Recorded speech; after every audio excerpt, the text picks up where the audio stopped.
Драги сограѓани, 8 месеци Битола живее во безредие и хаос. Безредие и хаос кое доаѓа токму поради нефункционирањето на јавните предпријатија. А јавните предпријатија имаат основна задача – безпрекорно да ги извршуваат услугите за граѓаните, затоа што граѓаните плаќаат за чист град, за безбедни улици, за чисти пазари. И токму тоа, нефункционирање на јавните предпријатија ја дава сликата за работењето или неработењето на институцијата градоначалник. Драги сограѓани, недозволиво е градоначалникот Коњановски да се слика само во два случаи.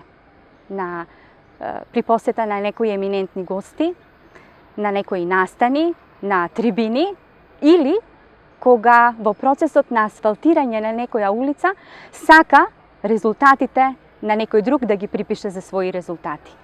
И градоначалникот Коњановски и оваа локална самоуправа, но пред се граѓаните треба да знаат дека сите улици кои што ги асфалтираа во претходниот период, целокупната проектна документација, сите фази во процесот на постапката и целокупната финансиска конструкција се обезбедени од локалната самоуправа која што во претходниот период ја предводеше Социјалдемократскиот сојуз на Македонија.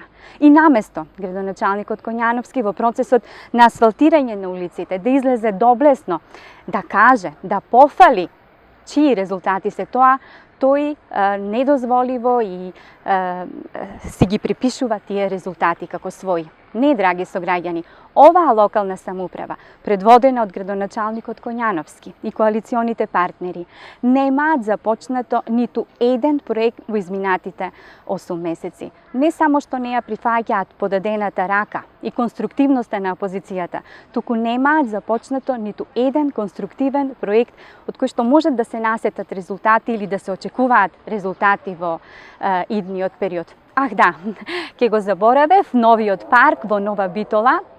Тоа ќе биде парк, ако биде, на земјиште кое што не е за таа намена, па она што единствено може да се направи е да се посади трева, да се постави некоја клупа или евентуално некоја чешма, што сметам дека не е потеркот и нема да ги задоволи барањата на битолчани.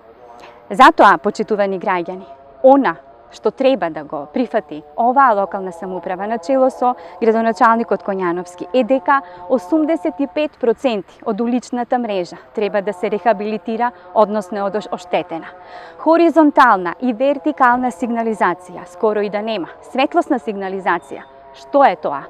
Јавното предпријатие за паркирање ги бележи само местата за паркирање, кои што служат за интерес на предпријатието и нивниот личен доход, а не и за јавниот интерес.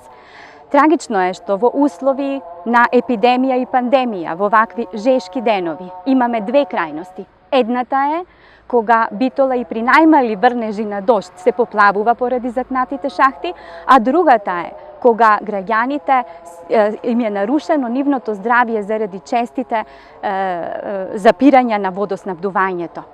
Значи, граѓаните имаат намалена безбедност, намалена сигурност, лоши хигиенски услови, намален квалитет на живот и затоа, што ако не безбедноста на граѓаните, треба да биде интерес на градоначалникот и на оваа локална самоуправа. Затоа, господине градоначалник Коњановски, време е да ги преиспитате кадрите кои што ги водат јавните предпријатија во општина Битола.